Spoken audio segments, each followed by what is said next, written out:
All right, everyone. Welcome to another Monday night live stream. I have a great guest tonight. Been researching him all week and his foundation and what all he does. And every time I look it up, I find something new. He's got purple belts in all kinds of different things. He's worked with the NFL. He's worked with all kinds of different organizations. It's actually really, really amazing. And he's got a thriller book that's coming out. That's why he's here. We're going to help him get the word out. Martin Rooney, how you doing? I am doing great, Jeff. And hey, just to make sure everybody hears that, I got some black belts too. So Oh, yeah. the He's got purple all of ones were a long time ago. them. And collecting them I like infinity I'm stones. getting old. Well, thanks for coming on. I'm a little under the weather, but I don't know. I got sick over the weekend, but I was like, I just gotta power through this. So, it's great to have you on. I love your resume. I love that you're doing a thriller book, 12 other books, and now you're jumping into this one. Let's just kick it right off with Blood Feud. Why a thriller action novel now? Man, well, hey, for everybody listening, yes, I have done a number of books before, but here's a very interesting story, and man, I think this will get everybody maybe a little bit motivated too to maybe write that book they were always dreaming about.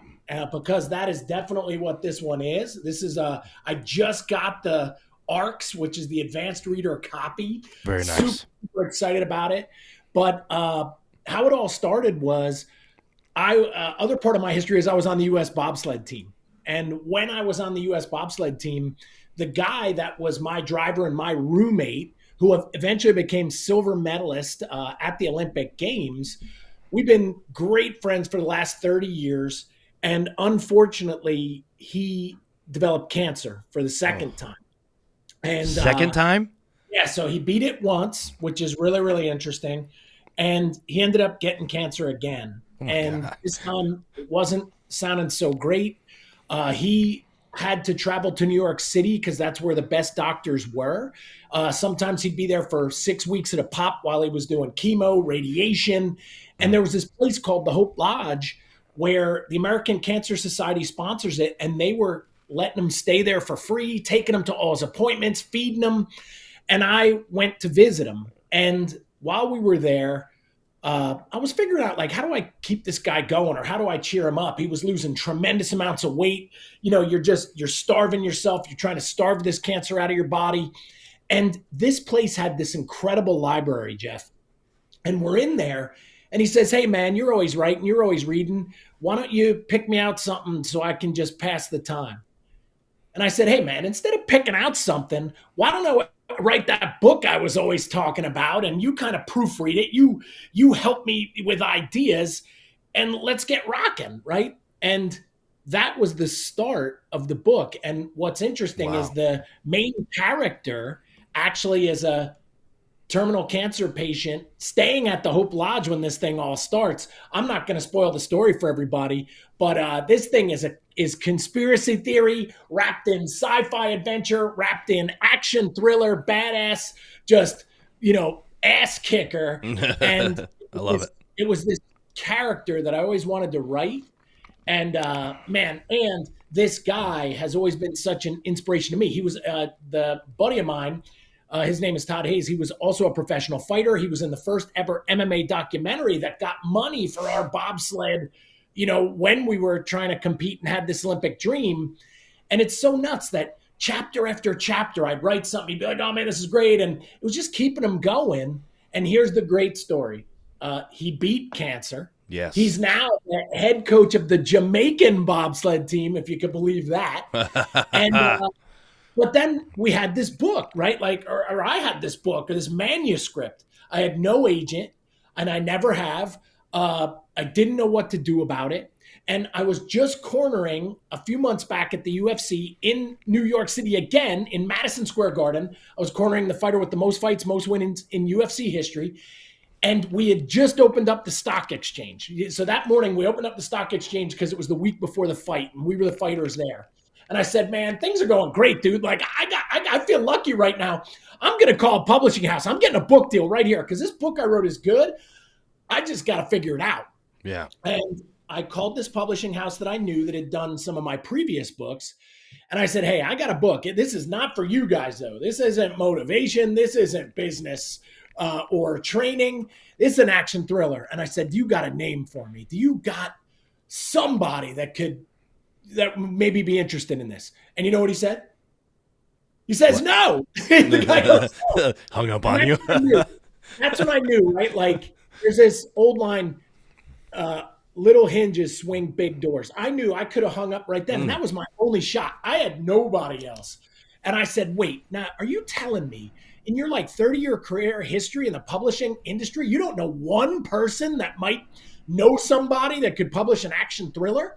And then he said, this was the crux. He goes, "Hey, let me guess. Is it some ex-CIA guy or ex-FBI guy or an ex-military guy or a detective that kills somebody or does this or that or this?" And I said, "No, my guy's actually the guy that kills those guys." And then he goes, "Ooh, I'm listening." Yeah, you got a twist there. I like that. And I told him a little bit more. And I'll tell you what, he goes, "I do got one name. That's all I can get you. I got one name." Well, that one name, he made this introduction on email. I wrote the guy, and the guy goes, "Oh my God, I know exactly who you are. Let me read this thing." And man, he read that thing and signed me to a book deal. It's with Skyhorse Publishing, which is a subsidiary of Simon & Schuster. It's a big What? publishing. No Yeah. way.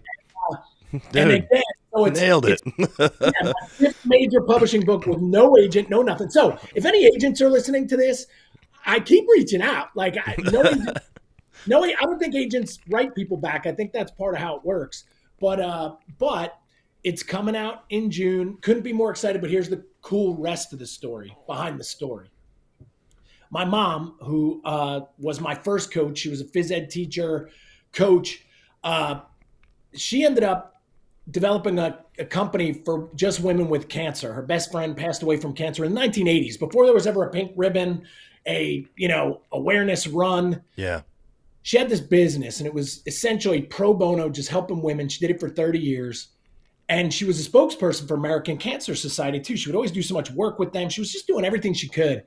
And my mom passed away a few months ago, and she never got to hold one of these in her hand. But what I am doing for everybody listening, for everybody that pre-orders the book, which hopefully, depending on when this podcast comes out, I'm going to be donating $1 out of my pocket, not out of book sales or anything else, but $1 out of my pocket for every pre-sale that we have to the Hope Lodge, which is the place that helped my buddy, but it was American Cancer Society, who my mom worked hand in hand with for so long. So I think it's like there's a really great spin there too, where I'm hoping to do some good with doing this book. But she said $1 from every pre-order? Yeah, $1 for every pre-sale, because I want to, make sure we get enough of them out there. Yeah. And, so by June, if you've ordered one, I'm going to be donating money out of my own pocket to the Hope Lodge, which only survives on donation only. And that was the thing that really blew me away about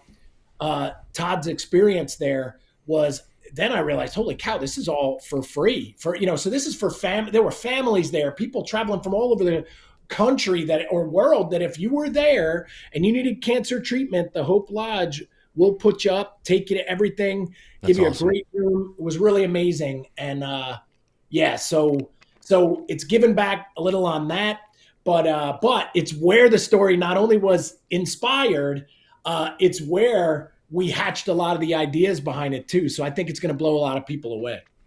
Have you linked up with the guys from Best Thriller Books on Instagram? I am so new to this thing, Jeb. I haven't linked up with anybody, so I am looking for ideas. If you've got ideas, or anybody listen to this, you got an idea for me, that's what I mean. I did this thing because it was a work of passion. It was a way to keep my buddy going. And here's the thing, though. I love writing. I've been writing for 25, 30 years.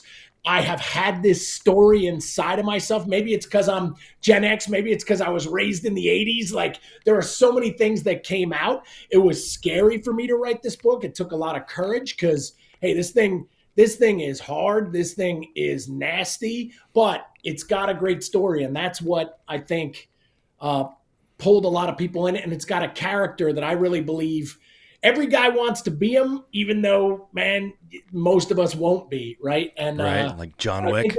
Yeah, I would say, yeah. Even when you watch John Wick, which I love, I would still consider that fantasy, right? Where this one is the real deal. So yeah, that would be a great comparison, right? I like to say, if you're a fan of Chuck Palahniuk's books, if you're a fan of David Baldacci's books, if you put those two together, you'd have what Blood Feud is, where I tried to really go hard and shock you a little bit, but it's still wrapped in a great story too. And this is book 1 of 5. So I've already written book 2, and that's why I'm so hard pressed to sell pre-copies, because they said, hey man, you get enough pre-copies sold, we're doing book 2. Let's get rolling. So I just got to get the word out. So if you got any ideas, anybody has any ideas, I'm ready to go. Yeah, I got some folks I'm going to link you up with on email tonight when we're offline, and a couple other podcasts. And you need to hook up with the Best Thriller Books guys, and my buddy Ryan Steck, the Real Book Spy. I'll link you up with him too, because those are both real good. They're all real good sources, and I'll do some introductions on email afterwards. But let's talk about. Did you have one heck of a resume? How did you get into coaching, and how did that lead into all these other things in MMA and the UFC and even the NFL? You've consulted with the NFL for a lot of different things. Yeah, well, hey, military too. And hey, a little side note, we'll get into this in a minute. You're going to go nuts. My uncle, who unfortunately passed away recently, was a 3-star in the Air Force and the former commandant of the Air Force Academy. So really? I got so many stories. Wow. So I'll give the super fast version. We'll try to sum up like the last 30 years in a little bit, and then we'll take it from there.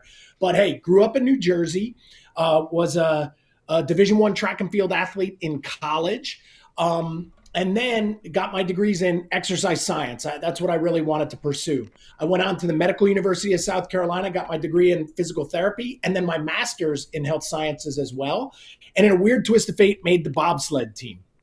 I traveled around the world, represented the US, which was incredible for me. And I really realized, man, I wanted to be around training, and I wanted to be around training at the highest level. But when my Olympic dream was over, I went back and became a physical therapist. That's what I was trained for. And I liked it, but I didn't love it. It wasn't my passion. I didn't think I was going to make a big enough impact.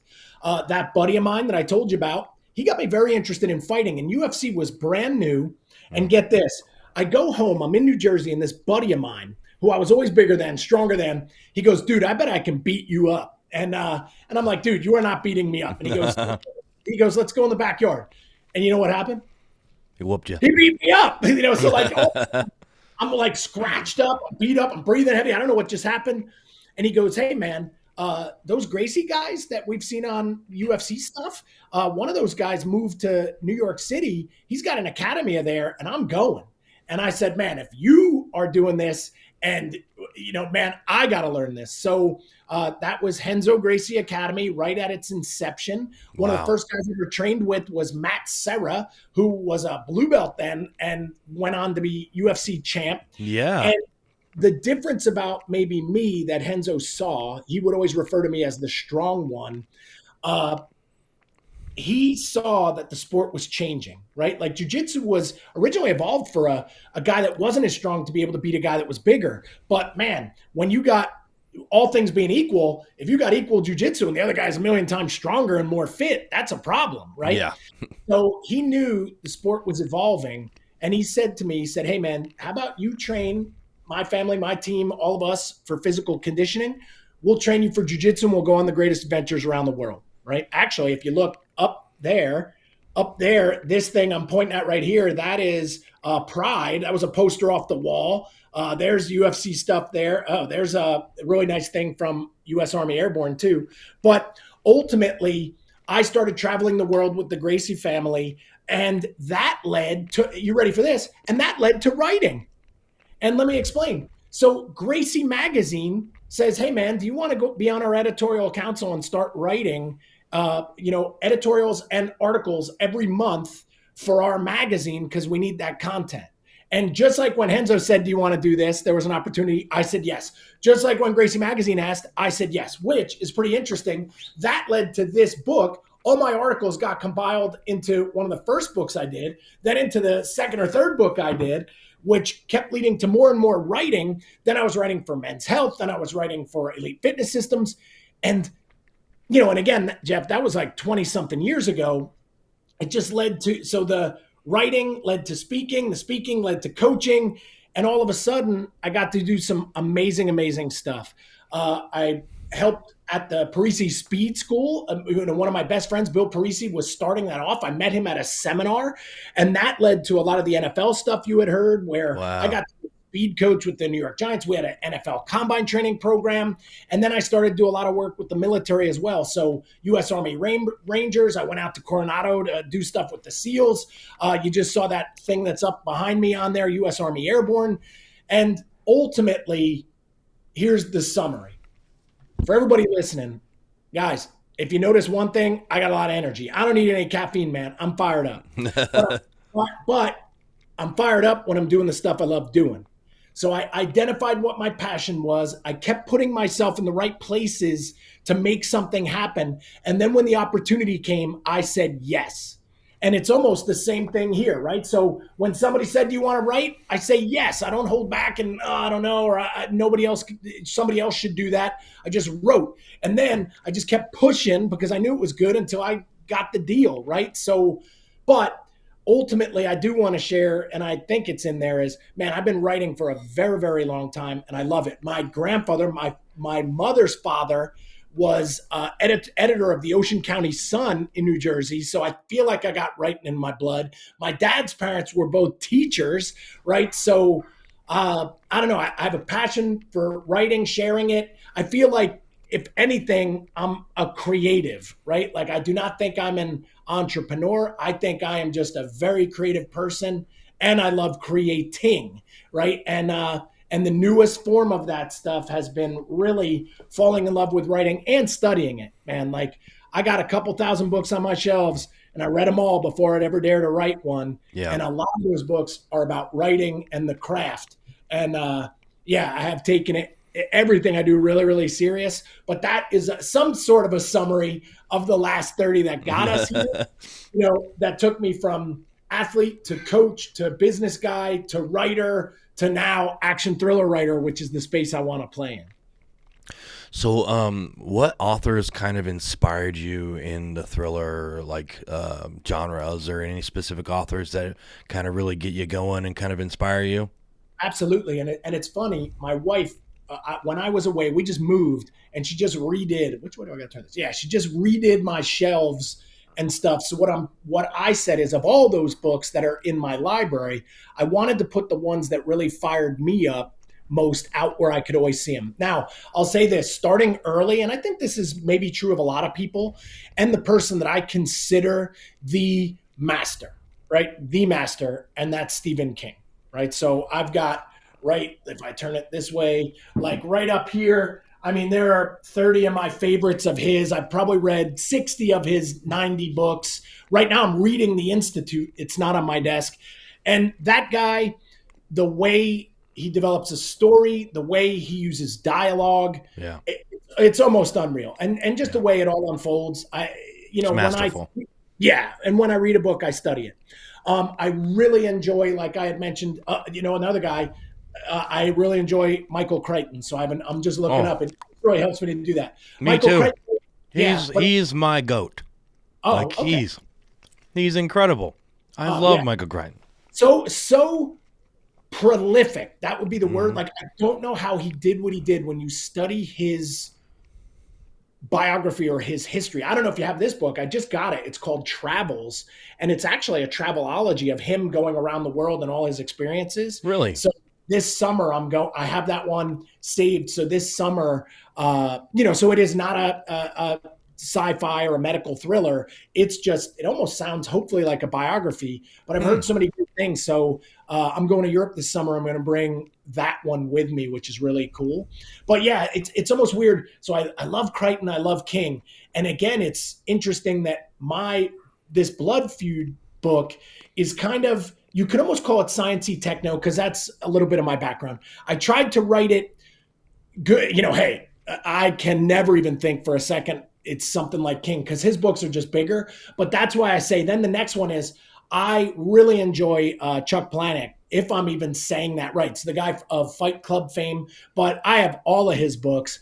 And what I believe he does so well, I call it this. He writes stuff and it sticks to your ribs, man. Like he writes something and you don't, like it's visceral. You don't forget it, to the point that I've heard he used to go around doing readings and people would like pass out at the readings, you know? Wow. So one of my dreams, if anybody is listening, is I want to get one of these in his hands and I just want to see what he thinks. Cause I went on purpose shorter, right? So this is a little under 300 pages where and I think Kreitnoy's did that too. He was quick with what he wrote.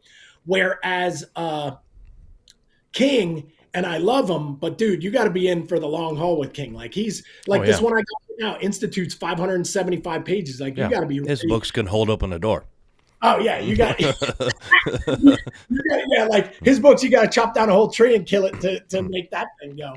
But and it's funny. Then when I look up there, also Baldacci, and again, just when I say prodigious, like just how he tells a story and how he keeps it moving. Yeah, I really enjoy that. Right now, I'm working through his Amos Decker books, which is called Memory Man is the series. I also the 620 Man. I have his books, those books as well. But his I really enjoy, and then.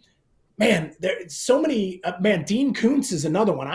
It's funny. I don't hear enough people talk about him. Yeah. But Koontz and King, very similar in the amount they've written, the time they wrote them, kind of similar style there too. But definitely, if you notice, I went those areas. But I want to consider my reading habits very eclectic too, because that's just kind of the actiony thriller stuff versus man, I read a lot of biography too, a lot of, in so many areas. But even when I go to this shelf over here, man, One Flew Over the Cuckoo's Nest, A Clockwork Orange. I'm looking at some, American Psycho. There's some on there that I love, authors that just push the limits, but yet they, they're not as prodigious as you will of some of the other writings. Or writers that I was just mentioning, whereas, hey, if you wanted to dig into Crichton, and I'm sure I just got one called Dragon Teeth. I just finished it. It is awesome. Yeah. If you saw the one that is co-written with Patterson, I think it's called Eruption. Yeah. There's another one I just saw in the airport too. They are finding all these manuscripts of him and of his, and then having other people write them. I don't know how I feel about that or not, but it's like his work continues to live on. Yeah, I liked Eruption. I thought it was good. You can definitely tell where Patterson kind of took over. But I think that's okay. I think the fact that his family kind of wanted to take this idea and let it see the light of day, I thought was really, really cool, and I enjoyed it. And it was kind of cool to get another Crichton book in your hands, and it was unlike anything that was on the market at the time. Yep. And it's like that good sci-fi techno thriller. It's just world-ending kind of event. It was kind of refreshing. I thought it was a great book, but I think it's cool that they did that. Well, like I said, as soon as you see it, it's like you have to have it. And, and I'm looking up there now at some of the other books, or what would I consider some of the things, some of the other ones too that are very interesting. Joseph Campbell I'm a real fan, and I don't know if everybody listening, he's not an action thriller guy, but there would be no action thriller without him. I'll be bold enough to say that. So he is the guy, one of the seminal works, The Hero with 1,000 Faces, which, kind of is what's known as the hero's journey. But this guy was a mythologist of the highest caliber. And man, the stuff, from Power of Myth, which was an interview that was transcribed, to a number of his other books, the Masks of God series. I studied him because, if you've ever heard, it was George Lucas supposedly studied his work and then wrote Star Wars. And then if you see Star Wars compared to Harry Potter or anything else, or the Norse mythology, everything we write when it's an action thriller or a hero, anti-hero, all the pieces that dude talked about are in there. And it's so funny that in here, they're all in there. You can, the archetypes and who they all are. So it's super interesting stuff. But like I said, a lot of people aren't going to know me as the writer guy, or, if some people are going to hear this interview and they're going to be like, geez, man, I would have never thought Martin Rooney would be talking about that stuff. Hey, he should be telling me about, creatine or how to get faster or stronger or something. But yeah, it's just been, and I will say this, another passion of mine, because I'm looking on the shelf. I love, actually, like you could almost say true adventure or exploration. And I have I got up there, Kon-Tiki, Krakauer's books. I loved, just stuff, of the people that would push the ultimates of human limits, from everything from Ernest Shackleton to the English age of exploration when they were, hunting for the North Pole or South Pole. I always love to ask myself, could I have pulled it off, or could I do it? And, and a lot of times the answer comes up, no way, right? which is also stuff I love too. But how about, you said Crichton is your favorite. Who's somebody else that, like, who are your other go-tos? Oh, Crichton's kind of my favorite, because I think the way he does his research really kind of strikes home. I love it so much. And he was ahead of his time. He wrote Jurassic Park back when, genetics and all that was like, we didn't have computers in your home, let alone, computers that were doing gene sequencing and all that. So he was kind of ahead of his time, but I'm a huge Tom Clancy fan. I think he's one of the godfathers. Brad Thor's huge. I really love Brad Thor. Have you read any Jack Carr's books? Yeah. So Terminal List and obviously I try to study all the guys that are in now, everything else. And it's funny. I have a secret weapon. You know who my secret weapon is? Who's that? It's my dad. My dad is probably the most well-read guy I know. And so what I do is I have him vet, different guys, because you can only read so fast, right? So everybody listening, right. I get it. A book is an investment in your time, man. Like you only have so much time to read. But my dad, he can just chew through books, and he's got like his favorites. So he's obviously the guy that turned me on to everybody I like. And yeah, he definitely likes Carr. And I just gave him a couple Brad Thor books recently, Brad Taylor too, Vince Flynn. We're diving in, I have him diving into the genre. But what really intrigued me about Carr is that, when you look at the histories of a lot of the authors, in particular, my book, this is one way to classify it would be survival. Another one would be a study of violence or a violent mind. And I have that, right? Like, so I can only write what I know. Mm-hmm. So I'm writing from a lot of different experiences and things that I have pushed, I believe, limits beyond what most people would push, that's where those come from, and have, studying elite performance or mental toughness at the craziest levels.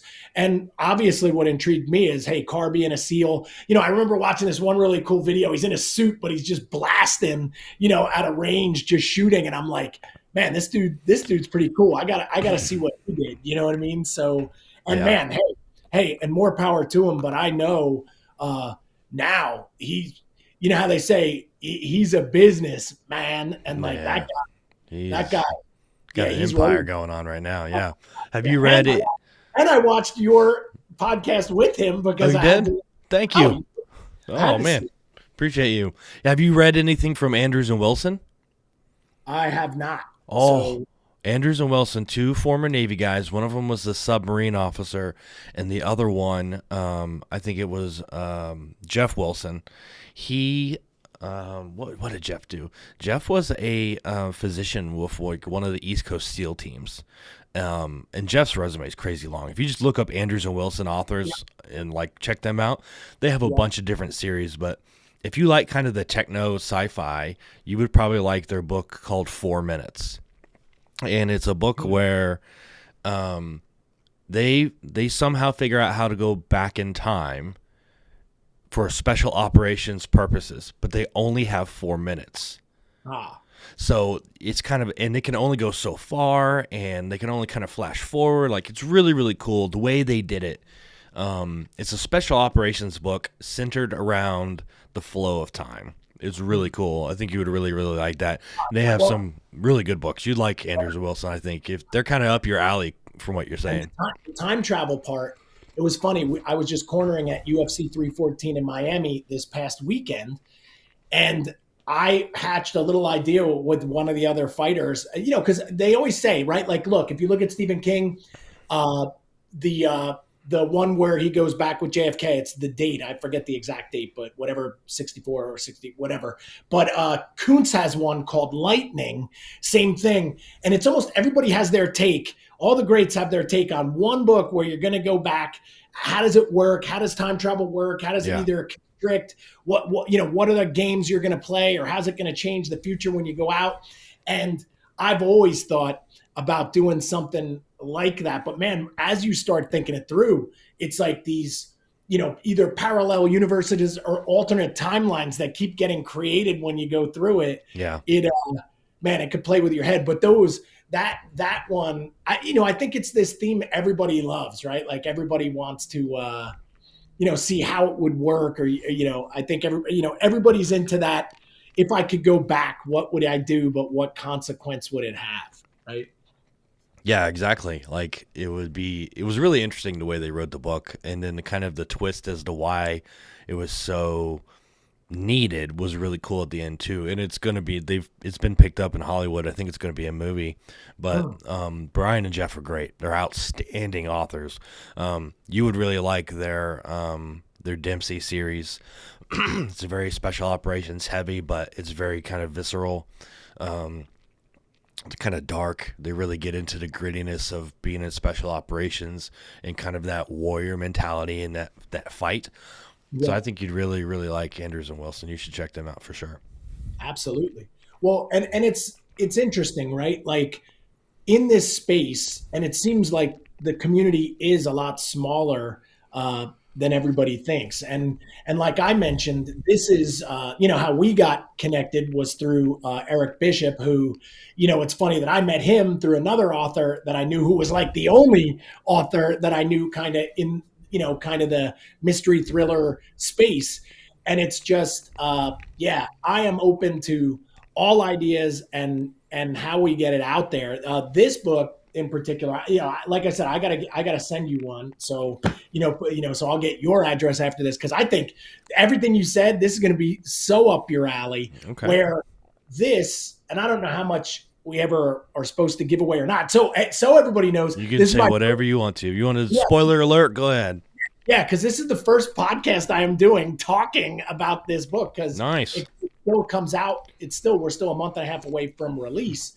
But ultimately, if I give the short version, it's a guy with cancer that a hitman tries to kill this dude. And this dude has no idea why, right? But this dude is a scary individual that's the wrong guy you want to try to kill. And I use a nonlinear timeline where you keep finding out who this guy is, what shaped him. It almost is like time travel. You're going back to experiences he's had, just so you understand who you're dealing with and the psychology of this guy. And ultimately, he starts trying to figure out why these people were after a guy that's got cancer, right? Like, why would somebody try to kill him? And he stumbles onto a humongous conspiracy that a doctor made a big mistake thinking this guy knew something he didn't. But now, because he understands what's going on, he can't let it go. And then this story is just, cutting pieces of the snake away to get to the head of the snake. And then the ending is huge, but it is just way bigger than you could possibly imagine. And, we're talking global organizations, potential cures people are hiding. And it just, book 2 is only going to get way, way bigger. But if somebody is a fan of just, like you said, that word visceral, can feel it, you like an origin story of an anti-hero. This is not a guy that wanted to, be this, but this dude can't let it go once, this thing has started. And it's so believable at our time and where we're at and everything else. So it's kind of funny, as you said, that it's definitely, you could classify it as a medical thriller, which is maybe my tip of the cap to Crichton, but you definitely you're gonna classify it as action or just like, man, shock, value, because there's stuff in there. There's stuff in there that was very hard for me to write. Like sometimes my heart would be racing. I'm like, should I put this in here? But everybody, and I've had a lot of people that have either first read the manuscript, then now have read the ARCs or the PDF version that goes out. There hasn't been one person that hasn't said, man, I really love it, but also, man, I want book 2. When do we get book 2? So I know I'm onto something, but from everything you said, it's right up your alley. Awesome. Yeah, I look forward to digging into it. And let's talk a little bit about training for Warriors. And you have an extensive background, from the Olympics to working with the NFL and the MMA. When did you say, okay, I'm going to turn all of this into a foundation and I'm going to take the next step in utilizing not only your energy, but your experiences and your knowledge? Yeah. Well, training for Warriors, to be clear for so everybody understands that this is my company. So the shield I have there, the logo, let's see, I'm backwards here. Training for Warriors started over 25 years ago, and it started training fighters and training military, right? So it was like I was being brought out to military bases, and they wanted the training systems that we were developing. In particular, like the Army Rangers, they were revamping their physical training. So they weren't going to just go for long runs anymore. They wanted the cutting edge on strength training, power training, endurance training, metabolic training. And I was one of those guys that was lucky enough to be brought in. And I started to realize, man, I had something here, and it was a system, right? I was developing a system. And what I realized too is you didn't need to be a fighter. You didn't need to be in the military to do this system. This system was helping people lose fat, build muscle, and feel better about themselves. And, there was a mental component too. It was like a philosophy. I like to say it was like a martial art, but instead of punches and kicks, we were using physical education to make people better. And so I started, I wrote a number of books. Watch, I'll show these now too. So I wrote a number of books. This is over 1,000 pages right here in the system. And those sold hundreds of thousands of copies. And in book sales, that's a big deal, right? Yeah. Like, so yeah, you sell that's a really big deal. 1,000 books, you're real, right? And in a number of different languages. And I started to get invited, Jeff, all over the world to teach seminars in it. And I started teaching seminars in it. And then those seminars turned into workshops. Those workshops turned into certifications. That's what they started being called. And then people started to say, hey, man, I want to run this thing. I want to do this here. So I might be in Belgium and the guy would say, I want to continue it on. Or I was in Denmark, or I was in Kuwait, or I was in Australia. And that's exactly how the founder of judo, because I'm a black belt in judo, that's how he spread it. Like he was teaching seminars, and then he would pick somebody to then open a dojo and continue to spread the message and help more people. And that's how the Training for Warriors license was born. And there started to be Training for Warriors that were popping up all over the world. It was people that wanted to now become certified, licensed in this training and offer this system to people.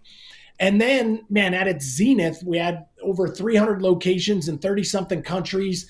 And, this was pre-COVID. COVID really hurt us, where when COVID hit, there were so many countries and places around the world that it was illegal to be open. You couldn't be open with a fitness facility. It was very difficult to survive. But at its zenith, there was 10,000 people a day doing the program around the world.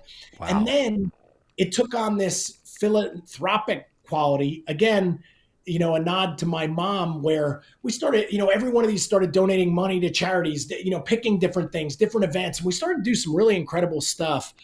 And now it's still going on. I get to travel around the world, regularly to visit my facilities, or, every year we have a giant summit. Last year was in Denmark. The year before was in Finland. This year it's going to be in Iceland in August, which is, we got a lot of planning for that, and it's very, very exciting. But yeah, ultimately, Training for Warriors has been this passion play that it's just helped so many people, but it's allowed me to use the stuff that I've learned, but mixing that with a with a philosophy that improves mental fortitude to help more people. And it's been my opus. It's the thing that I'm most proud of, because I feel like now as I get older, and for everybody listening, yeah, all those things that you've heard today, man, it's only because I'm getting old, man. I'm almost in my mid 50s now, to date myself. I've been going for 30 years, hard charging with everything I've got every day.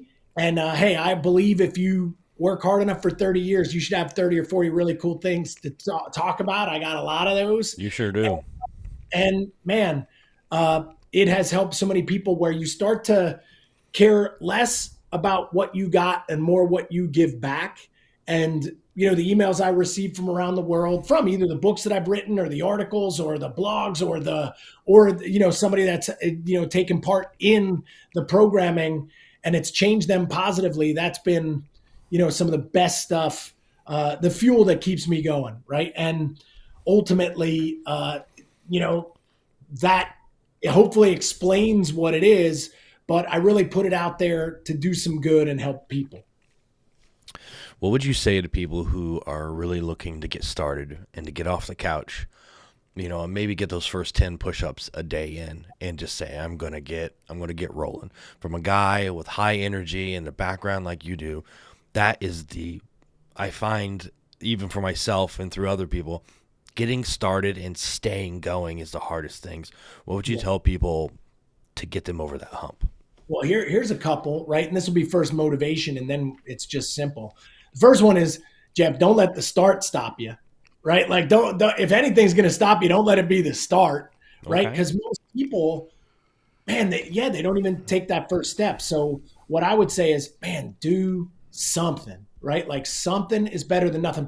Here's what people would tell me a lot. They would say, oh, well, I know if I'm going to do this, I got to eat this many calories and I got to work out 4 days a week, and I can't do 4 days a week. So then they do nothing.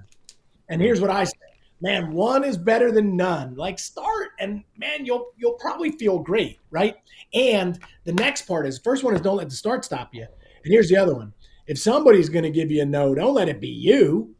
Right. Like, so many people, they don't start it. They don't take that step because they already told themselves no. Right. Like, today I'm talking about these books, right? Like, hey, if I would have said to myself, hey, Martin, can you write an action thriller and get it published by a big publishing house?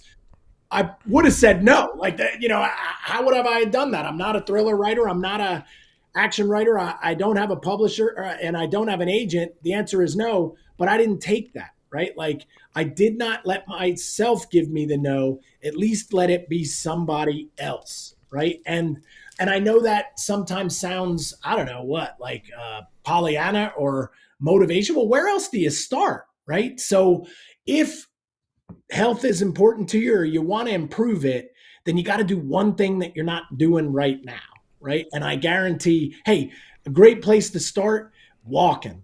Right. Like, I got so back into walking during COVID because I couldn't go anywhere to the gym or whatever else, but I could go outside. I could go for a walk, and I just never let that slip. And man, like, and I'll tell everybody this too. The best ideas I get for my writing is when I'm out walking. And some of the greatest writers in history, that they found the same things. So man, if you want to go get a great idea or go do something with your family, go do it. And here would be the other one. Get somebody involved with you. The hardest thing in the world is to go train by yourself, or the hardest thing in the world is to go accountability.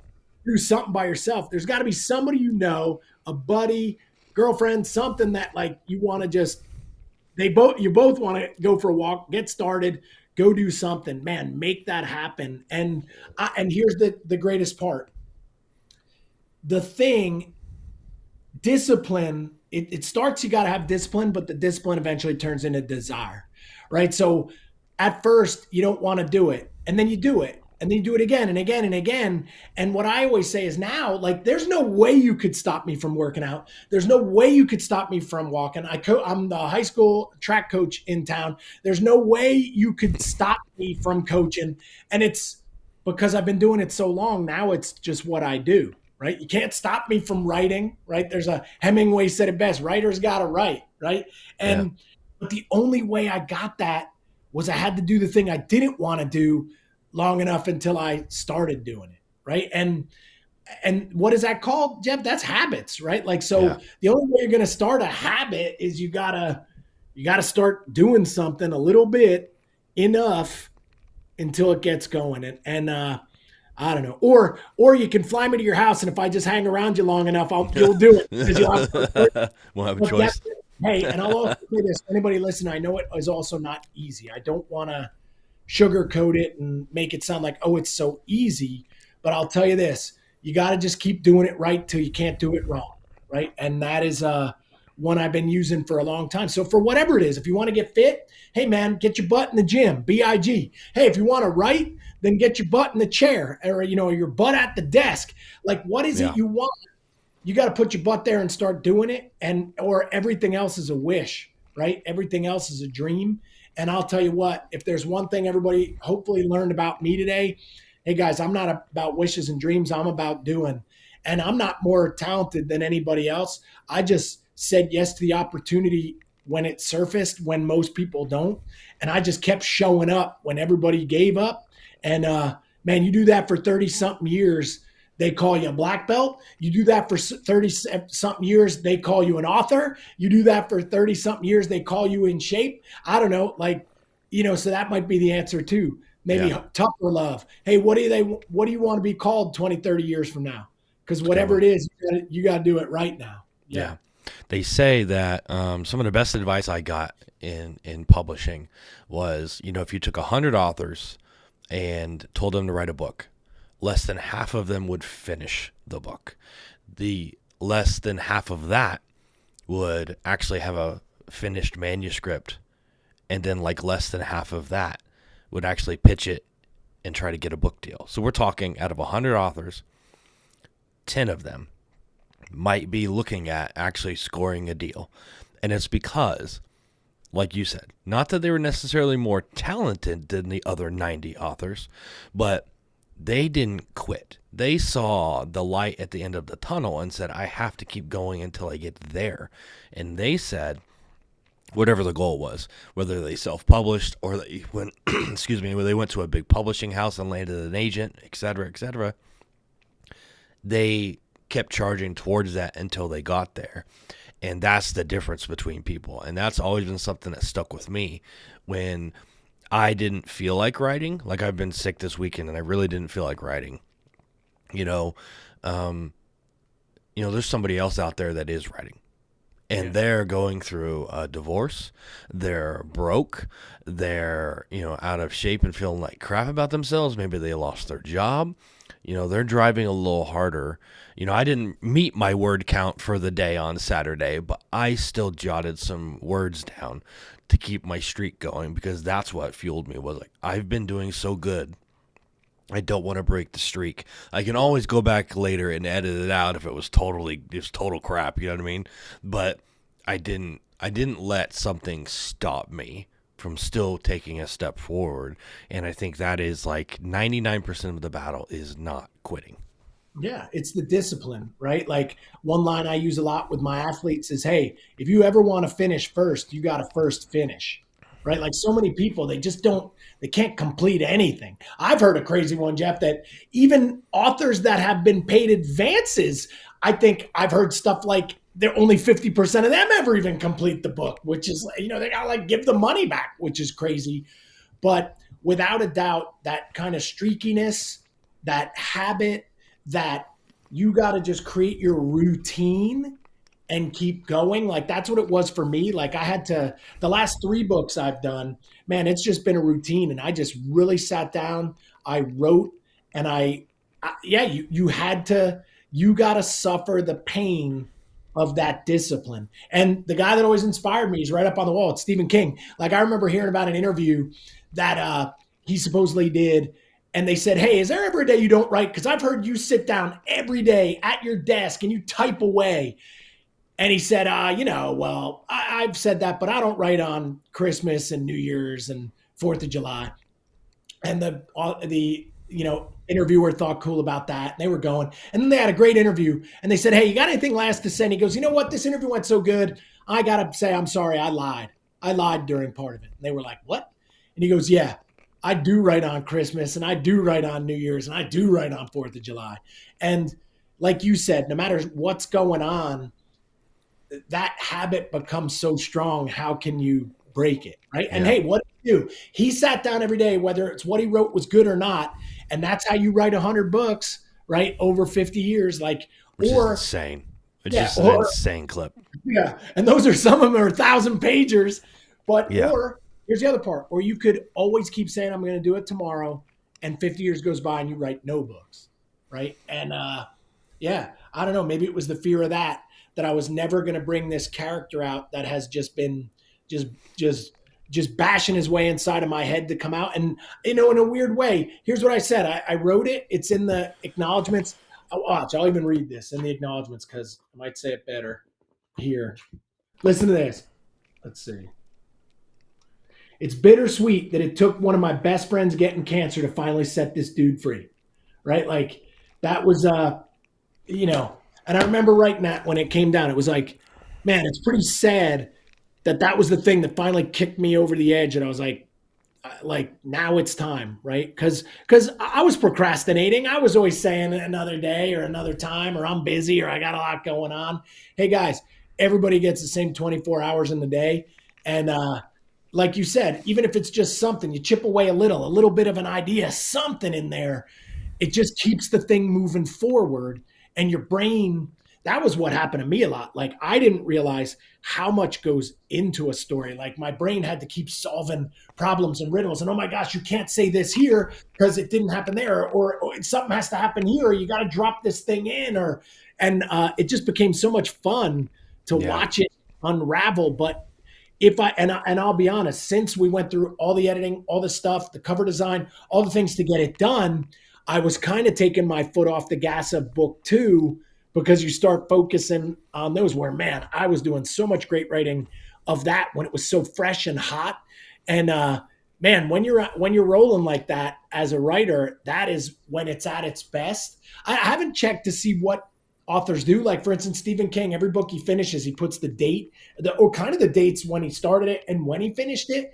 I wonder, does he just dive right in and, next day he's off to something else, or does he take a mental break? Because I've definitely taken a mental break after each, when I feel like I finally put it to bed, Did you find that writing fiction was harder or easier than writing like your nonfiction?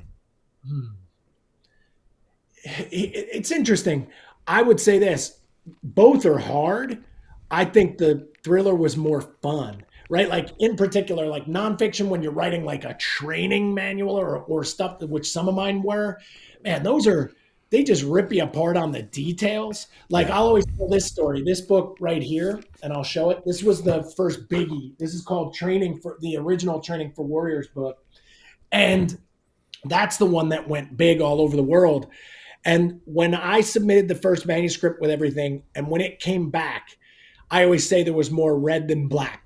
Like the editors just tore it to shreds. I was like, who is this person? Who are these people? How could they have ripped it apart so much, so fast?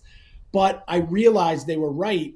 And I realized it made me better when they went through it. But man, it was like so meticulous. Whereas I've learned to love the red pen, like when you get stuff back, because it's going to make you better. Yep. But the red pen in action thriller is a lot less. Like they let you go with it more. So I would say I definitely had more fun with the thriller and just talking it out and talking to people and what do they think and hearing it. But I am afraid of the feedback, because nonfiction, when somebody gives you the feedback, no one's going to tear it to shreds. Where I think in a thriller book or something like that, you can, like some critics, they can probably be way more nasty, or people that you don't know or whatever else. Like you can't make everybody happy in that one. Yeah. No doubt. Well, the guys that are the worst in fiction are the guys that are like, well, that would never happen. Yeah. It's fiction. It's a story. Like it's literally made up. Like, it might be based off of some true things, like some facts intertwined in there. Brad Thor said it best when he called it faction. Yeah. You write a story where you don't maybe know what is fact and what is fiction, because it kind of blends and blurs the lines, and you add a little bit of research and things in there, and it's faction.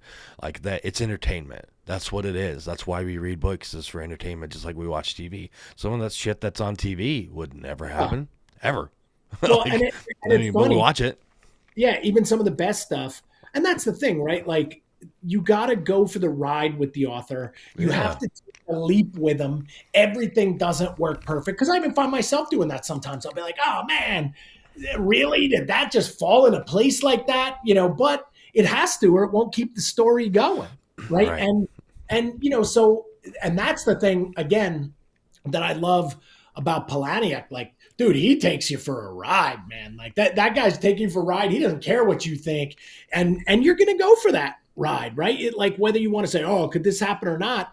That it's like, think of reading a book. It is the ultimate form. I don't know if you want to call it escapism, or almost like psycho like transference, where you're Yeah. opening a piece of paper, you're reading it, and you're being transported like in your mind to this place and seeing things and making stuff happen. That wait, then you're going to argue you're not happy that it wasn't real enough. Then hey, then maybe as a reader you got to question why you're reading in the first place. So nobody, I hope, is going to read mine to say it's real, because it's not. Yeah. But I'm taking you on this fun ride, and some stuff in it, again, the constructs. New York City is real, right? Or, you know what I mean? Or, there is a president of the United States. Like, think about it. When you read all of, whether it's, say, the Baldacci style books or different things, you've always got to go with, there is a president, or there is something, because that's who they're trying to assassinate or whatever else. But it's not our president or whatever. Yeah. But definitely, yeah, it's funny, I guess. And here's the part, I don't read it to rip it. I read it, I'm on the author's side, that I want him to take me for a ride, and I'm rooting for him. Yeah. Right. And maybe, hey, anybody listening, try that approach when you read your next book, right? Yeah. Like, Just be entertained. Want the guy to win. Yeah. Like, because that's what I want. I don't want to read and say, "Oh, look at this. This is nuts," or "This is no good. Let me go write that." Where I've seen some reviews of some people's stuff, and I'm like, man, merciless, right? Like, they will go for the throat and just be like, that would never happen. Like, I had a guy on, like, man, it must have been like a year or so ago, and he literally writes speculative and alternative fiction. So he takes a real event that happened in history, and then he turns it on its head. Like, what if Nixon was never, impeached? What if so-and-so was never shot and killed? So he did that, and especially about military stuff too. What if we didn't win, the wars? What if somebody else did? So it's intentionally the opposite of what happened, right? Yeah. Fiction. Again, fiction. And having fun, like playing a game, like having this game. His brain's he working. would get emails all the time from people saying that would never happen. And he's like, did you read the genre? It's literally speculative fiction, alternate fiction. What didn't happen? We already know that. Now Exactly. And these people, so like you said, you can't please everybody. You have to kind of entertain who you can entertain. Yeah. I think there's a lot of pure readers out there, especially in the action thriller, military thriller, spy genre, that love just being entertained. They love seeing what other people can do with the spy plot line. What kind of action can this guy bring next? Where are these characters going to go? And they can just enjoy it for what it is, which is entertainment value. Well, and it's better to be in a book than it is to be on your phone. Oh my gosh. And it's just, reading just as a discipline, reading as like the health benefits. We need more people reading. I hope, and we'll have to touch base offline, because everybody you talked about, like, that is who I'm looking for. I'm looking for the reader that loves to read, wants to go on this action stuff. I don't know where they are, right? Like, that's my hardest thing, is I got to find these people, because I know they exist. Like, when I see the numbers of books that are sold, I know people are out there still reading, right? And in particular, just enjoying the hobby of it. So I hope I have offered up a new, because think about it. I think it was J.K. Rowling. She actually said everybody's always ready for another story. Like, and that gave me confidence when I read that. Like, I have sat at the table she sat at and wrote the Harry Potter novels. Like, I've chased the ghosts of some of these authors. I've been down to Key West and Paris, where Hemingway was. And that quote where I was like, because you're always, for anybody listening that might maybe want to be a writer, you always think like, oh, well, it's either been done or, oh, nobody wants to hear from me. And it's like, no, there's always, it's in our DNA. We always want another story. We love stories. And really, I do consider myself a storyteller. And there's a lot of stories in the story of this. Like that's my style. Like my style is stories in the story. So and I love origin stories. Like if I was ever to watch like a superhero movie or a hero movie, I love the flashbacks to the origin, like, and then who they are so you understand it. I think that's how my brain works. And so I offered up a lot of these little quick stories that stick to your ribs that then, contribute to the larger story that's going to continue to get fleshed out as more of the books in the series are done. And it's just a ton of fun. But yeah, always remember, reader, thankful reader, and I'm one of them, right? I always invest back into books because I want to make sure I'm supporting the industry too. My biggest fear is, like, imagine nobody's reading, right? Like I don't, you don't want. Yeah, there's plenty of people out there that are still reading, and I definitely got to hook you up with the guys from Best Thriller Books because they do thriller book reviews, especially in like the action and military thriller kind of genre, and they got some good connections too, and I think that would be good. Eric Bishop, are you going to do his podcast? Yeah, so we have that one scheduled for awesome. I think it's either next week or the week after. Sweet. But yeah, we're getting ready to rock. I talked to him today because I told him we were getting on. He was all excited. And then he just said somebody, and not to sell it out, but I don't know who it was, but somebody was supposed to be on his tonight and forgot. Oh, no. So I'm going to make sure I never, I know I never do that. Like I'm punctual. Well, Martin, it was that wouldn't have been a good show today. No. Excuse me, dude. It was a pleasure having you on tonight. Your energy, your passion, I love it. I think you're going to absolutely crush it with Blood Feud.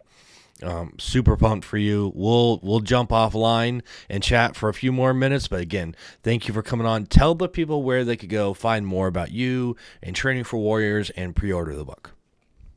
Yeah. Well, obviously, hey, the book, Amazon.com. You can just type in Blood Feud, one word, with Martin Rooney.